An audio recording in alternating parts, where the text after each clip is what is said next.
Welcome back to the final session of the Growth Day at Tamebay Live. Got a really exciting session coming up next, your long-term e-commerce strategy, a how-to guide, but a couple of housekeeping notes first of all. If you've got any questions during this session, just below your presentation screen, you'll see a red box where you can submit questions. If you've got anything at all that you would like to ask, pop a question in there and it will come through to us. And at the end of the session, we'll put as many of your questions to our speaker, Tony, as we can.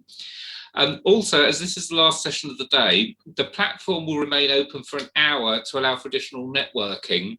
So make time to catch up with colleagues, go and see some of the presenter showcases, and you'll find the ECOMMERCE showcase there.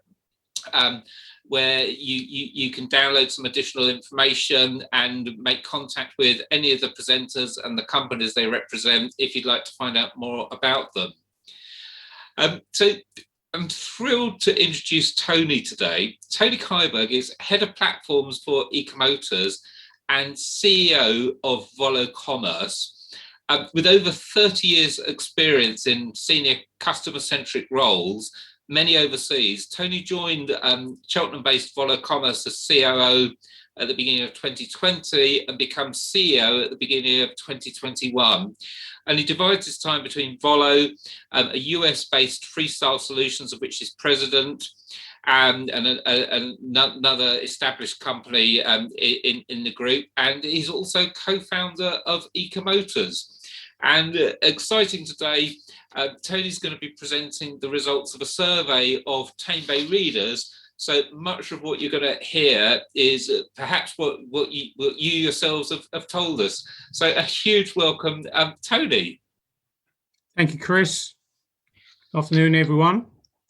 So as Chris said, I'm Tony Kyberg, I'm CEO of ECOMMERCE. There's a few names on the screen here. I just want to take a couple of minutes to introduce a couple of them. I'll start off with Fog Software. So Fog is the parent company of Volo. We acquired Volo back in September 2019, which is when I started to get involved with the company. Fog is a technology acquisition company. We buy technology companies for long-term value. So we're a buy and hold company. We don't flip companies. We buy and hold them for long term. We buy them because of their value that they present in both their people, the customers that they have, and their products. And we run a decentralized operating model as well. So we try to enable long-term growth for our operating companies as well as our customers. ECOMMERCE, you may know from its prior name of ECELLERPRO, been around since 2005. Chris Farrelly, who was the founder of ECELLERPRO, is still with the company as our CTO, which is great. There's Emotive. So Emotive, you may also be familiar, especially if you're in the parts and accessory space. They provide data optimization and managed services for multi-channel sellers in that space.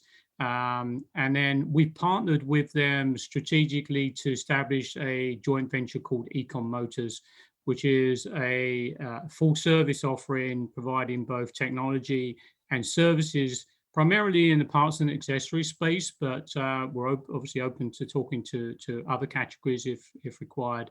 And Andrew, and we're sponsoring today, and I think tomorrow as well, Chris, right? We're sponsoring as well. So yes, Andrew of ECOMMERCE and the Emotive actually has been co-hosting today, and he's back again tomorrow.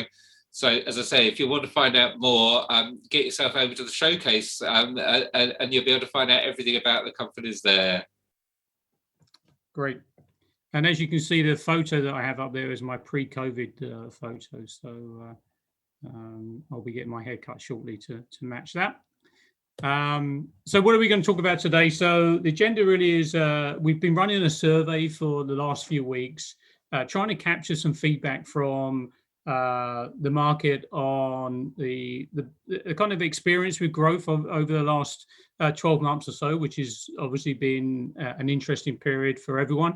But then also talking about, okay, what's stopping you growing going forward? We'll share some the priorities, if you like, or highlights from that survey. And then we'll give you a view of how we look at a kind of guide for long-term success and a kind of 5-step process, if you like, of recommendations. Yeah. So just a little bit of background to the kind of demographics of the survey. So, almost half of the survey was completed by owner-operators. And then another quarter came from e-commerce managers. I guess the owner-operator portion kind of indicates or gives a good signal of the number of kind of SMBs that participate in this survey. We had about, we asked a question around actual turnover. As you can see there, a third was up to $1 million. Well, actually 2/3 were in the less than $1 million. And then another third doing over $1 million. Which I think probably seems like probably a reasonable split of the market today, at least as far as this questionnaire was concerned. And then the types of sellers. So, not surprisingly, most of the respondents were either retailers or merchants completing the survey for us. Then just on the main categories that the sellers operate in, Big Four well represented with fashion, home and garden, automotive, electrical technology, probably a little bit low, but was still in the top 4. And then the other section categories tend to cover things such as crafts, music, DVD, books type of thing, and gifts. We asked a question around what channels people are active on. So not surprisingly, big proportion are selling on their own website. The big 2 clearly well represented there. So no real surprises there. I guess the one thing that does stand out is the on-buy, moving up on the outside there, and would suggest that a lot of the press you've been hearing from them about their growth this year would be it's confirmed by the results of the survey here. And then those that are selling on their own website, Shopify and Magento seems to be the main platform that's being utilized there. And I think, Tony, on-buy is actually really interesting because everyone seems to think that they're tiny when they compare them with Amazon and eBay. But what's really interesting is they are now as big as Not on the High Street, which is a fantastic marketplace that's been going for over a decade. But no one thinks of Not on the High Street as small, and on-buy are as big as them now. So yeah. I know they're integrated with Volo.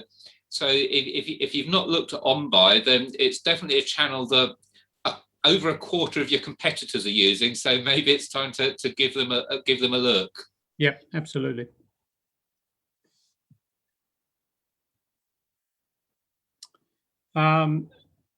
We asked some questions around kind of international business, cross-border business. We did a little comparison here. So we did a survey actually last year with Chris and the Tamebay team, asking a question around scaling up your online business. That was kind of pre-COVID questionnaire.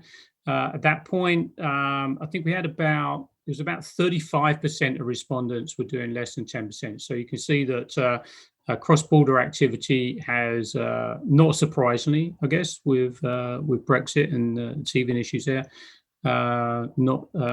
international business has dropped off a little bit this year. But I guess also encouraging to see that for a significant proportion of our respondents, international business is still a big consideration for them.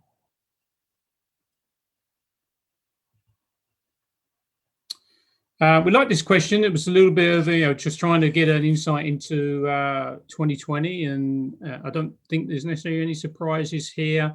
Clearly an indication of sellers that were winners through the COVID situation, and obviously those that did not. Again, nothing really that stood out as a kind of surprise here. And again, not surprisingly, when we dug in a little bit deeper to see who was more able to get through COVID, not surprising, it tended to be the larger companies that were that survived better than others. So, talking about stock. So put a set of questions there again. Supply chains seem to hold up quite well with at least our respondents, with some categories where demand was high, people took advantage of pricing opportunities there. Pretty strong response here in terms of those that seem to do well and were able to manage their stock more effectively through last year. And again, digging in a little bit deeper, of course, it was the larger companies that seem to have more success there than the smaller ones. I think this one's really interesting, Tony, because I think perhaps a lot of companies were well prepared with stock because they'd up their holding level pre-Brexit at the beginning of 2020. Yeah. But there's so much still going on that I'm not convinced that stock shortages won't still be a problem. Globally, obviously, the pandemic is still impacting so many countries. India particularly is a big manufacturing country. But also, with the amount of people working from home and the amount of tech that's been bought, there's things like chip shortages. I mean, I use Samsung phones, and they're already saying that maybe the Note 21 won't come out this year, and we'll have to wait till 2022 for it. Yeah.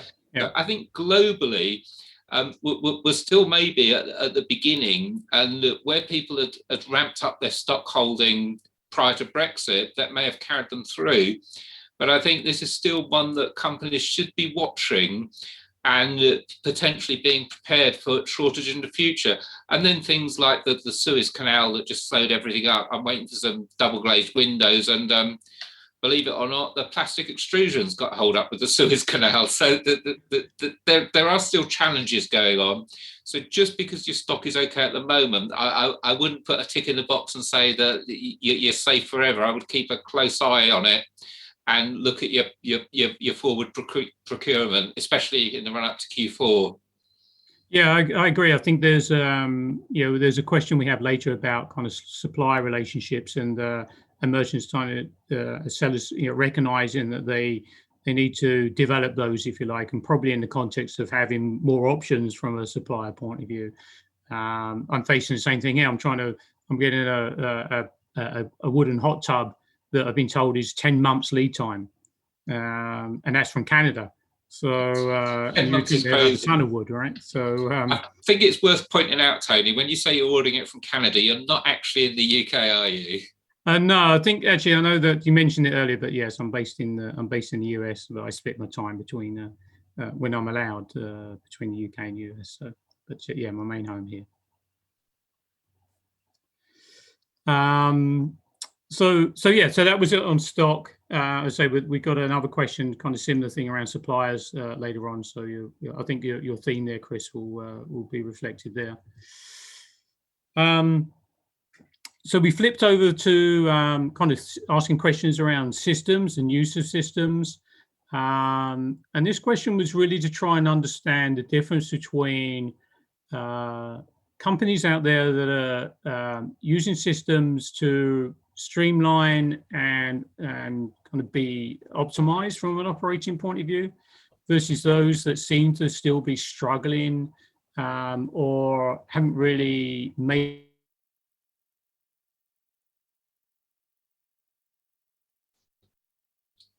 Apologies, I think we've got a technical issue here.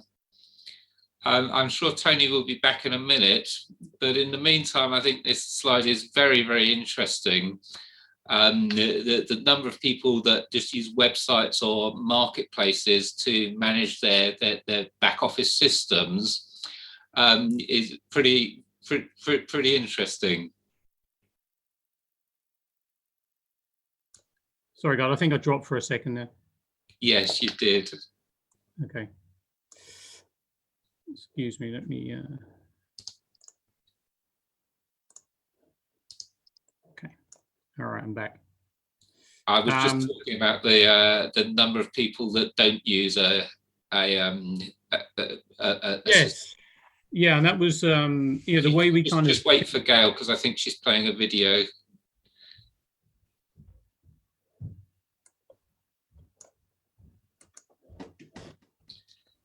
And we're back live.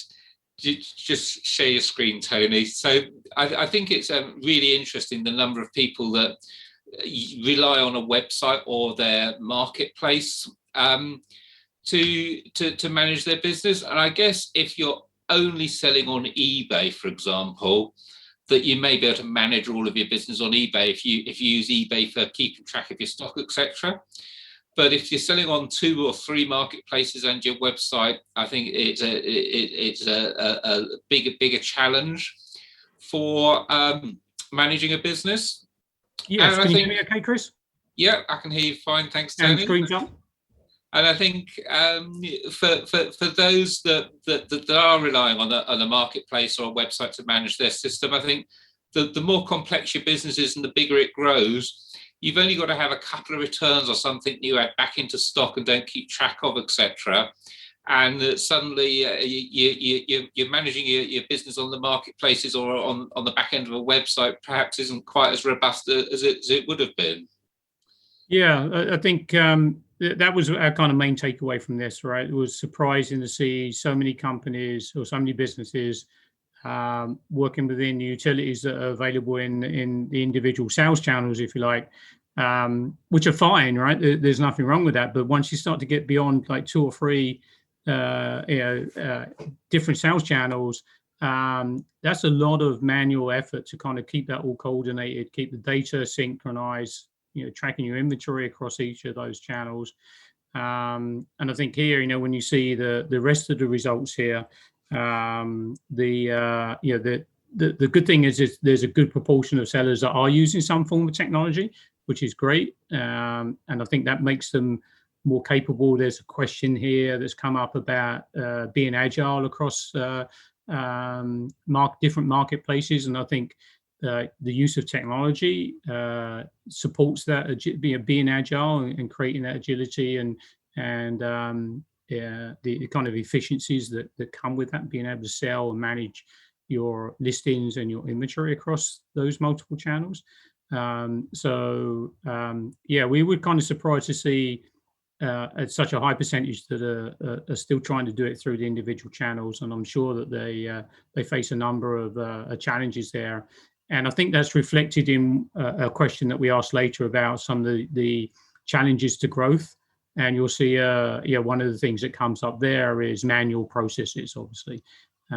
So I think there's a correlation here between, clear correlation between how well you've adopted or deployed systems and technology versus the amount of manual effort that you're taking on as a result.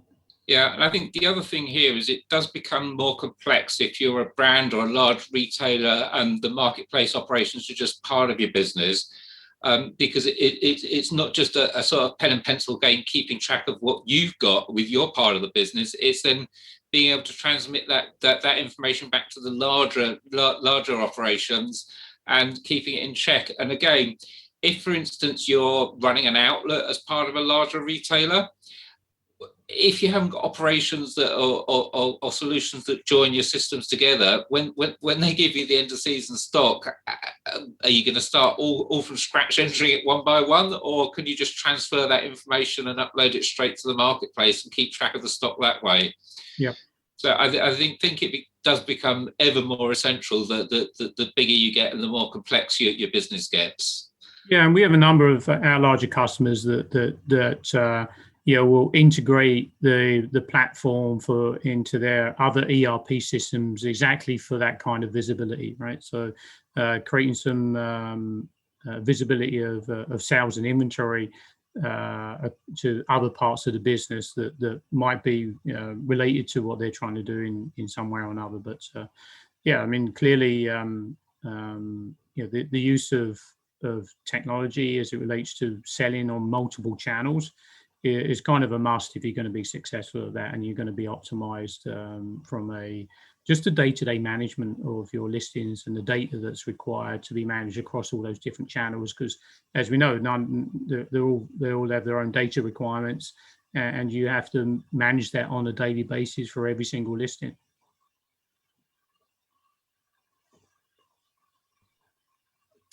Okay, so system priorities. So again, interesting results there and insight. We then kind of continued that theme by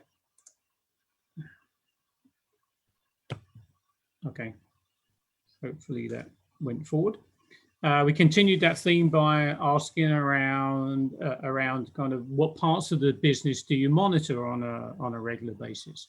Not surprising to see listing performance, shipping as two main ones, closely followed by customer service and kind of stocking and reordering, which is great. We were surprised to see that credits and refunds seem to be pretty low down on the list of priorities for monitoring, which we were surprised about. Obviously, there's something that goes straight to the bottom line in terms of performance there. So it was interesting to see this result. But the top four tend to be the ones we would expect those to be the areas that you're monitoring on a regular basis. The surprising thing was, okay, well, how do you actually do that? Was getting this result where a pretty high percentage of companies are still doing this manually or relatively ad hoc, and we were super surprised by that response. Encouraged by a good percentage employing some degree of automation, but to find over 40% of businesses still doing it manually was a bit of a surprise for us. Yeah, I think doing it manually is fine if you've just got one or two hero products and that's all you sell. But having been a professional seller myself for a decade, if you've got 10 products, 20 products, 100 products, 1,000 products, it's pretty much impossible. And I think anyone that's doing it manually and ad hoc, they're probably just keeping track of their best sellers. And they're not really monitoring performance of listing for sort of the 100th bestseller. Right. And it's just not possible to do it manually. It is something that you do need some sort of automation, even if it's just a flag to you. Hey, this product used to sell 10 a week and now you've gone 3 weeks and sold none. Hand on heart, how many retailers that don't have automation can tell you which product suddenly dropped off a cliff in the last week or 2 weeks? Yeah. And I think that there's also an element of what degree of automation that you're able to take advantage of, right? So there are people out there working with data downloads into spreadsheets that they then spend hours crunching the data, crunching the numbers to come up with some analysis of that data. I wouldn't necessarily consider that any automation in that sense. There's still a manual process. Whereas we tend to try and think about reporting in the form of like actionable analytics. So to your point that you just said there, which is flagging those situations that need your attention and need your action, is how we think about true automation, if you like. So, and we'll talk a little bit about that later on in the presentation. We flipped over asking questions around planning. I guess credit to the businesses that were pretty honest and transparent in what in the amount of planning they do or don't do. But interestingly, that the main planning kind of horizon that people are working with at the moment tends to be 6 months out. Not sure if that's because of what's going on with Brexit. Is that reflect the seasonality aspects of some of the kind of categories that our respondents are operating in? It's and with those ones that are not spending a lot of time planning, they're probably spending more time working in their business rather than working on their business. We tend to think about it. So, but I don't know, Chris, I don't know if this surprised you, or does that kind of fit with what you're seeing with when you speak to the market? I think with the way the last year's gone, it's no real surprise, because we had Brexit where literally no one really knew what was going to happen until, well, literally a week before Brexit actually happened. Yeah. And then the pandemic hit and no one really knew what happened when retail closed down and everything. So I think that some people that may have in the past had longer term plans have had shorter planning recently. But I do think that planning 6 months out, it's good to see so many people that are planning 6 months out, but I don't think it's long enough at the moment in today's world.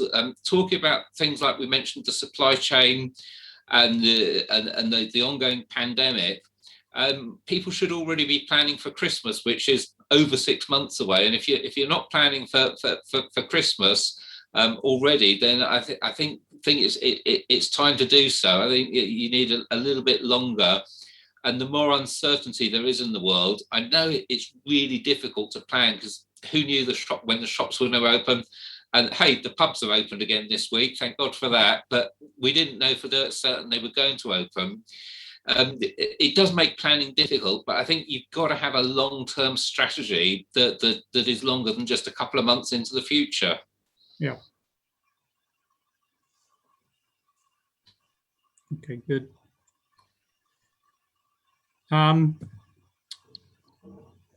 So the survey started to now ask questions, kind of a little bit of a retrospective view, right? So asking our respondents what lessons they learned from last year that they can apply to this year. So I think, as I mentioned earlier, when we were talking about stock, you can see the first response here, an emphasis on sellers needing to strengthen their supplier relationships, probably does relate very much to inventory and maybe even some of that planning activity that you just talked about, Chris. But you look at the big one here that really does stand out, is basically being able to reach more buyers, right? Being able to sell more stuff across more channels, and increasing reach is a big focus for 2021. There was a question from Elizabeth asking, which of the survey results do you see changing most in 2021? And I think this will be one of the top ones, right, where we'll see more and more sellers diversifying across more channels, trying to increase and improve their reach to attract more sellers. That may also translate into, once Brexit calms down and people become more comfortable with selling internationally and shipping on an international basis, we may see an increase in international business start to come back up again. Tony, I've got a question for you here. Obviously, you're CEO of Volo, and you've got your finger in the pulse. So when people are looking at more channels, do you think they're looking at more marketplaces, like adding OnBuy into the mix? Or do you think they're out looking at newer types of selling, like maybe Facebook, Instagram, WhatsApp have announced selling on the social messages? So is it social messages? Is it social media? Is it marketplaces?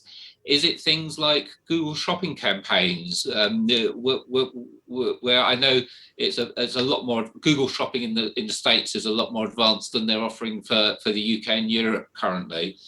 But which of those four channels do you think is key for expansion? Marketplaces, social media, messaging, or a search engine?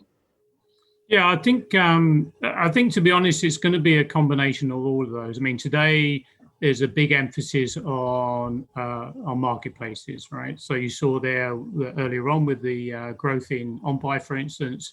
There's clearly a demand or opportunity for marketplaces to be part of that equation and enable more reach. However, at the same time, I think more the kind of social channels will definitely be something that I think will continue to grow and become part of an overall multi-channel strategy for sellers. So I don't think it's necessarily picking one. I think it's identifying which ones are the right ones for your business, for your products, for the sellers that you're trying to reach. And employing a kind of a strategy to go after those channels in a in an informed manner. I mean, part of the challenge is trying to identify what is the market opportunity, right? So, we work a lot with eBay and customers that that may be exploring eBay and want to understand more and more information about what the market opportunity is. eBay do a good job of providing some intelligence behind that particular category and what the market opportunity might be. We're working with OnBuy recently. They've started to do the same and provide us with some intel that we can feed through to our customers to help them understand what that opportunity might look like for their particular products and category that they're selling into.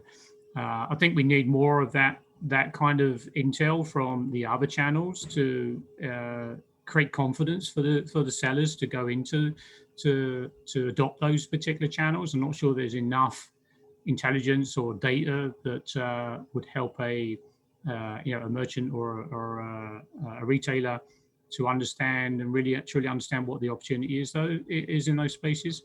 It kind of feels like it's one of those things where perhaps you can't afford not to do something, but how much you invest and how much you plan for in that particular channel, I understand is difficult today. So I think more data would be great for us to help our customers understand more about the opportunity in those channels. But it's not going away, and for some sellers out there, it will be a key part of their strategy from a marketing and from a sales point of view.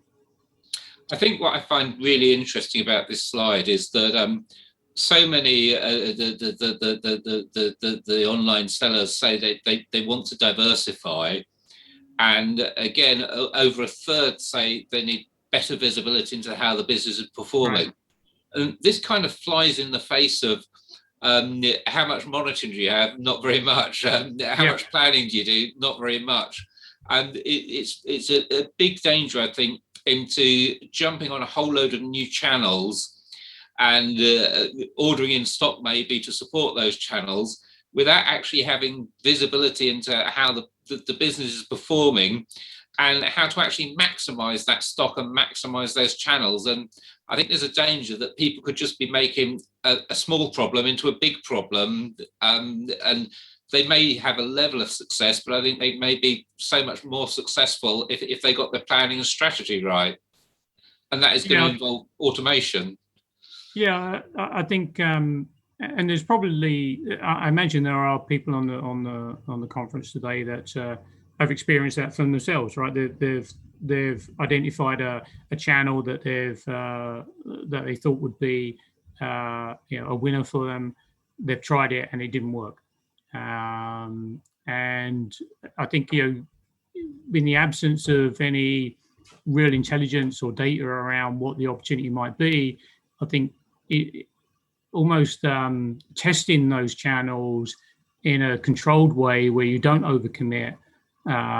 You can manage, you can back out in a graceful manner without really impacting your bottom line is a smart thing to do.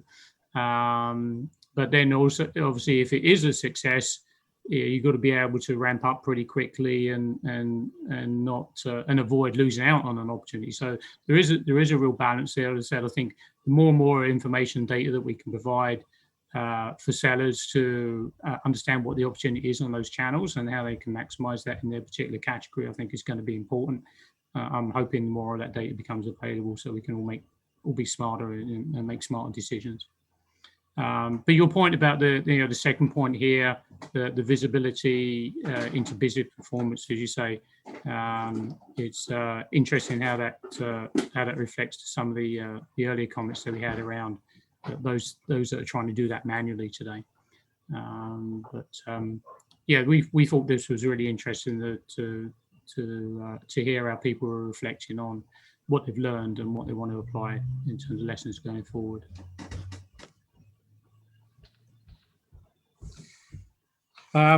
So again, another kind of thinking about the future for sellers. I guess not surprising to see tax and custom changes, Brexit type stuff, pretty high up, or the highest one on the list here in terms of how people feel about growth opportunities this year and what's blocking them from growing.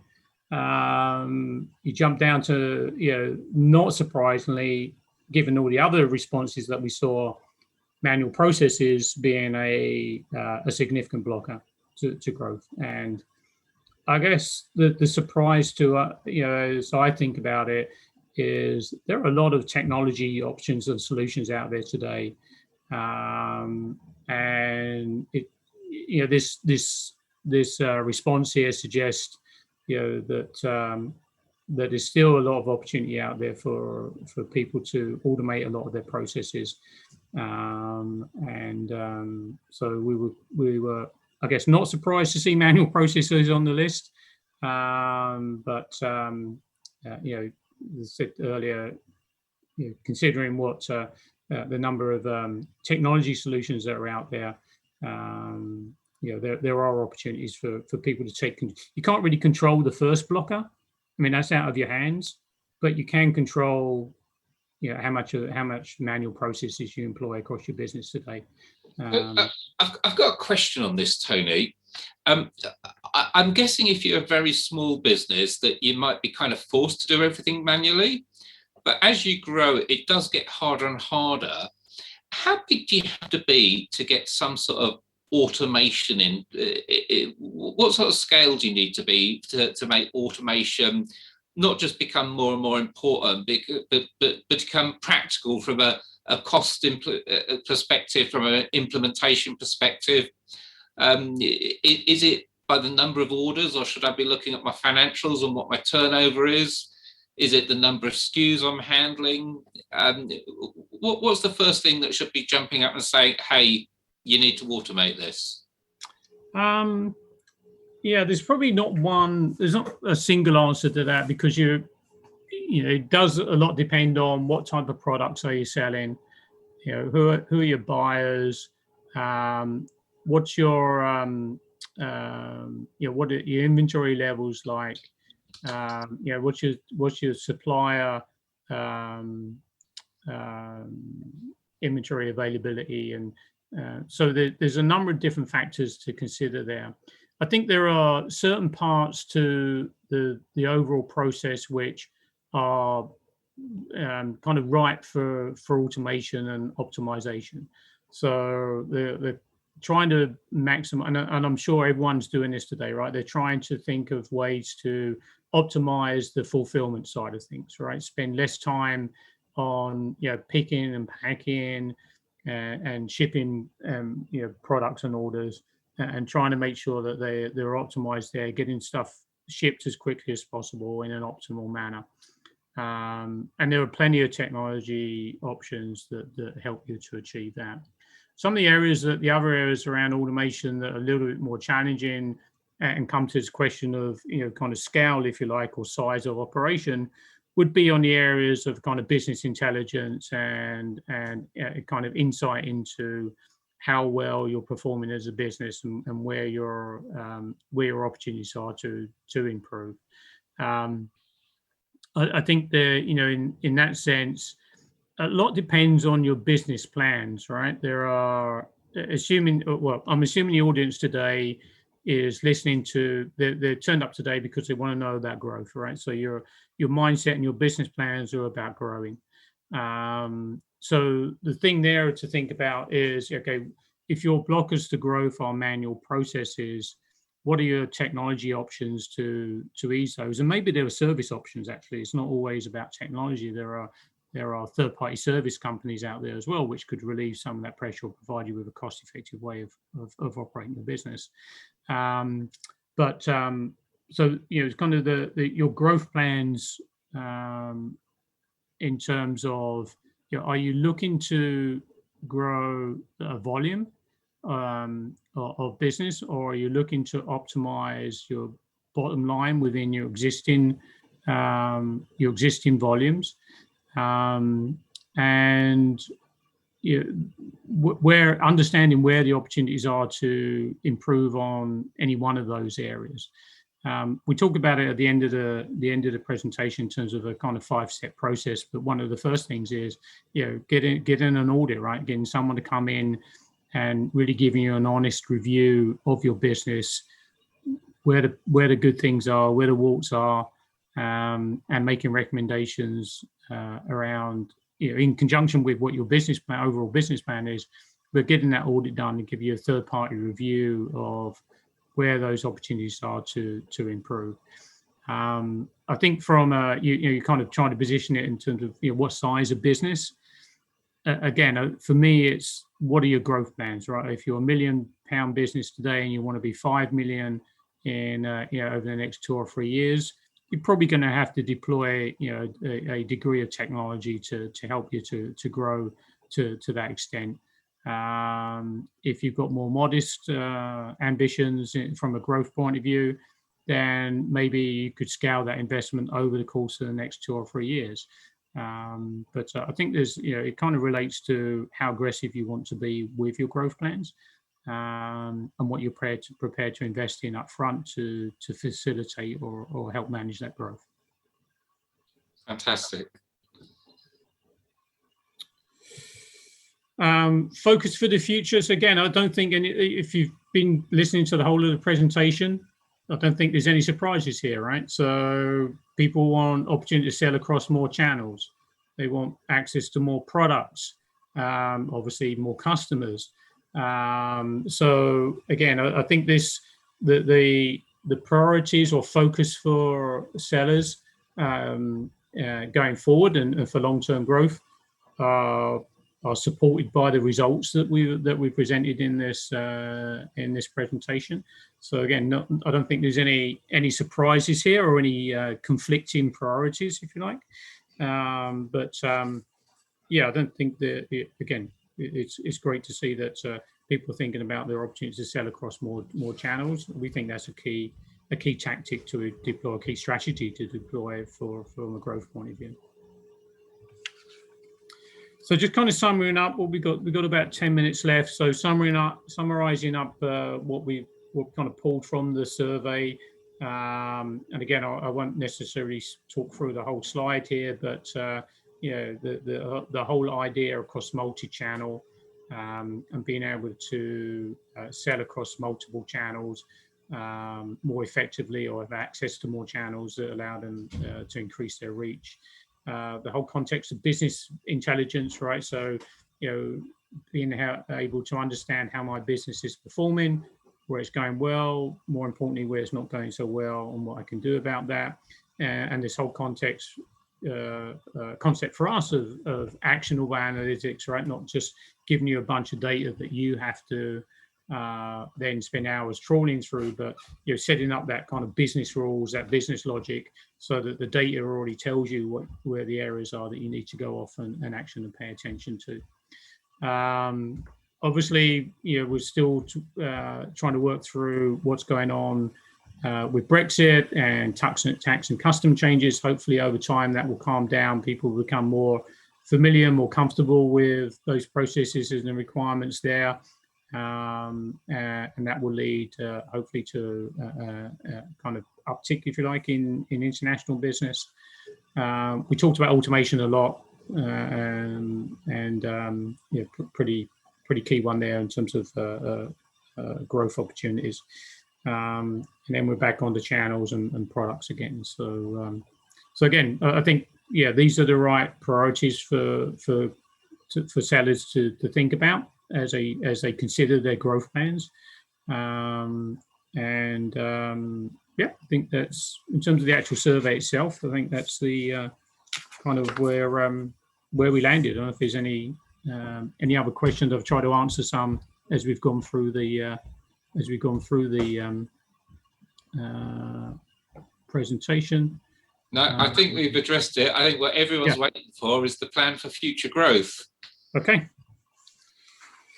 So we think about this as a kind of 5-step process. It's worked well with the customers and prospects that we've worked with. And the idea is, and you can apply this to anyone, any business and any particular category. But the first thing is, as I said earlier, was just get that audit, get that review, work with an independent assessor. You may find there's solution providers that also provide that service. They'll come in and give you some recommendations. Obviously, don't be surprised. They're going to promote their own products and solutions. So, depending on how comfortable you feel with that, but certainly, take the time to do an audit, get a review of how you're operating today, what your priorities are, what your business plan might look like, and how you're operating today, and how you might transition to that in the future. Decide on your strategy. So based on that audit, if marketplace adoption and growth is an important area for you, which ones are you going to go after? Do you have the data that helps you to understand what the opportunity is? And is that opportunity realistic for you? Does it justify the investment that you need to make? If you're going more regional, back to the whole Brexit international business, how would you expect to deploy that kind of strategy? And then assuming that you've got have or want to engage in some kind of web presence, what technology platform you're going to deploy there. And then find your partner, right? So it could be a technology partner, it could be a service partner, it could be a full service partner, so a partner that's providing both the technology and the services to go with that. Think about the whole implementation plan and the support that you're going to get through that, what kind of onboarding services you can get from that partner. Check out the underlying technology, right? Do your due diligence on the technology, robustness, scale. This is a growth conversation, so can they grow with you as you grow your business? Can they scale to process the volume of orders that you're looking to process over the next 2, 3, 5 years? How are they going to support you on a daily basis, a weekly basis? When you have a problem, can you get hold of someone? Can you talk to a real person to kind of talk through what your issue is and how it might be resolved? And obviously, you need to balance that from your own P&L point of view as well. And then there's the implementation side of things. So you've done your audit, you've identified what your plan is, you found a partner that you want to go forward with, and now you're into delivery or execution mode. And I think the important thing here, being on we're obviously from the technology side, but the thing to emphasize to the sellers and retailers and merchants on the presentation is you are going to have to invest time as well. This isn't something you can just hand off to the partner and expect them to come back with the job's done here, right? It's still going to take time and effort from you that you're going to need to invest in the process, because they may know their technology and they may have a view of the data, but they don't know your products, they don't know your business, they don't know how you operate, and you need to be part of that implementation process as well. So, but there's lots of different steps involved in that, right? So there's the degree of automation that you're going to that you're aiming for, you aspire to. There's an implication of the quality of data that you have available that may implement that. There's a mapping of business processes. Some of those processes may change. They may become redundant. You may have to employ new business processes depending on what that technology is going to enable. And then there's the whole connection to those sales channels and the data that needs to flow between not only the sales channels but any back office systems, shipping systems, etc.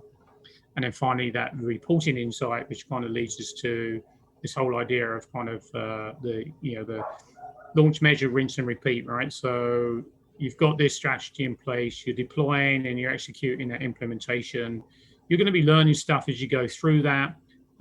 You want a tool that's going to help you to track those learnings, help you to understand if any improvements that you apply, how do you track the impact of those improvements, and can you have a kind of continual evolving kind of evolution, if you like, of your business based on using data that helps you to make smart decisions and be really informed business managers.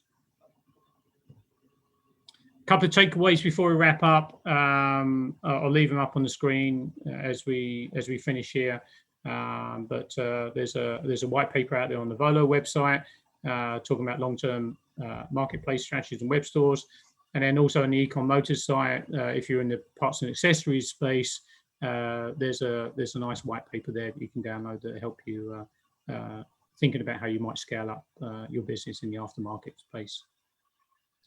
Fantastic. Tony, thank you so much. I'm afraid we are out of time for questions for this session, but don't forget, if you'd like to find out more, go straight to our partner showcases where you can find ECOMMERCE and get in touch and get some more assistance for your business. And if you've got follow-up questions, I'm sure both the Volo team and ECOMMERCE will be more than happy to assist you.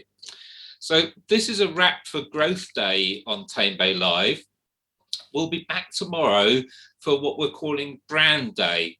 Now, this is a day where if you're a brand, we're going to be looking at all of the tools that can help you manage your business across marketplaces.